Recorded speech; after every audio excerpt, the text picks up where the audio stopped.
拉薩嘅大昭寺，藏人心目中一個好重要嘅一個廟宇。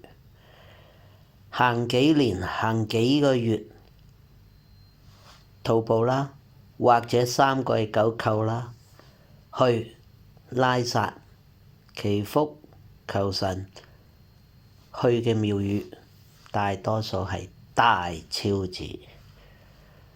去喺門口，你可以搶到好多1蚊1蚊嘅紙幣，係愛嚟祈福嘅，係插落去啲神像啊、個罅度啊、個箱度啊。咁呢個就係佢哋嘅習俗咯，佢哋祈福嘅方法咯。咁短啲嘅呢一篇幅，睇埋去大昭寺之路。更精彩，我覺得。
大昭寺入邊上咗月啦，終於